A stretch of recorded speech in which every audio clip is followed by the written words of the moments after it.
السلام عليكم. النهارده بقى هنعمل لازانيا، بس مش اي لازانيا، طعمها في منتهى الجمال ولونها تحفه، وهقول لكم كمان هي فرت معايا ليه كده في الفرن وطعمها في منتهى الجمال. هنجيب اول حاجه صينيه على النار، حطيت فيها شويه زيت ونزلت عليها ببصلتين كده مفرومين ناعم، بس تكون بصلتين وسط، وقلبتهم كويس جدا لغايه ما يتبالوا معايا ويديني اللون اللي انتوا هتشوفوه دلوقتي.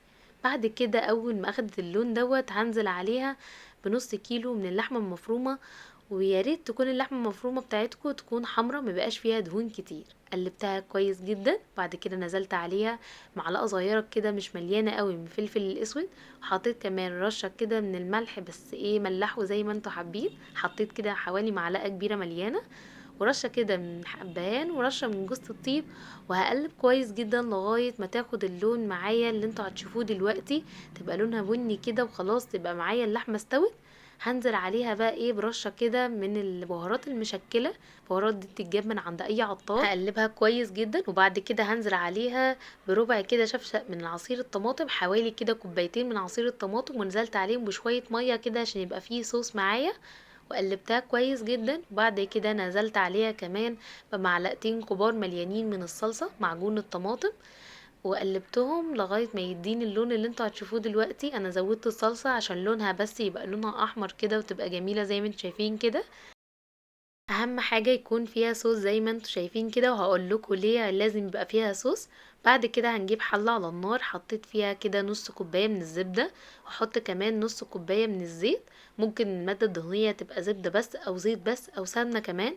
هقلبها كويس جدا، واول ما تدوب معايا هنزل عليها كده بكوباية الا معلقة صغيرة كده من الدقيق، انا شلتها على جنب بس احتجتها وحطيتها عليهم برضو. يعني كوباية لكوباية من الدقيق، كوباية من الدهون لكوباية من الدقيق، على حسب ما الدقيق بتاعكم يمتص الدهون. انا سبت المعلقه دي في الاخر، وبعد كده حطيتها عشان حسيت الخليط معايا خفيف قوي، وقلبتهم كويس جدا. واول ما ريحه الدقيق طلعت كده واستوى معايا هنزل عليهم باتنين كيلو من الحليب، وقلبتهم كويس جدا.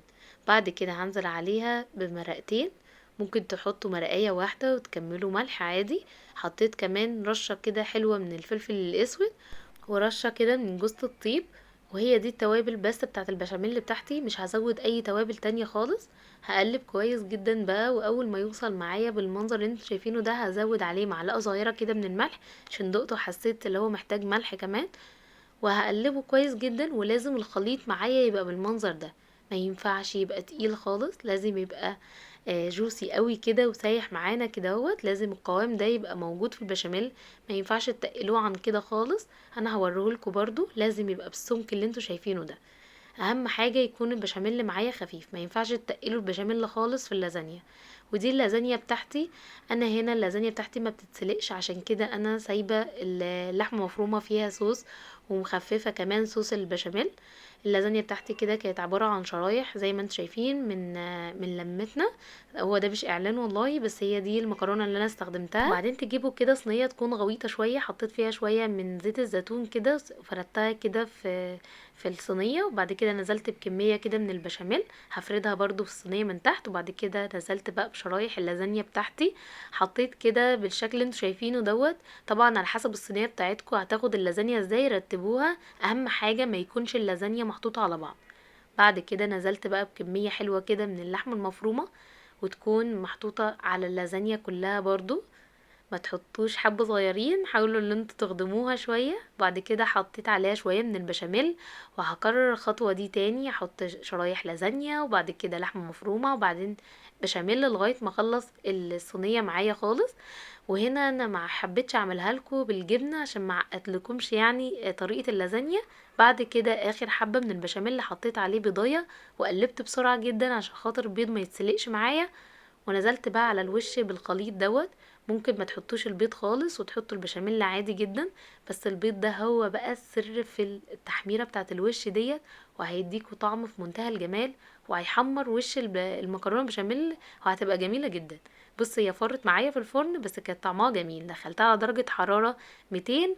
وبعد كده لما استوت معايا ودخلت الخلة فيها كده وطلعت ما فيهاش اي حاجة، شغلت عليها الشواية واخدت معايا اللون اللي انتوا شايفينه ده. طلعتها كده وقدمتها، كانت في منتهى الجمال، الطبقات بتاعتها كانت منتظمة جدا وطعمها كان جميل، والمكرونة استوت كويس جدا. وكانت في منتهى الجمال. جربوها بجد، هتعتمدوها وهتحبوها اكتر كمان من المكرونه البشاميل. زي ما احنا متعودين، كل المكونات تحت في الديسكريبشن بوكس. هي مش اكله اقتصاديه بس طعمها جميل جدا. اشوفكم المره الجايه على خير وبالف هنا يا رب.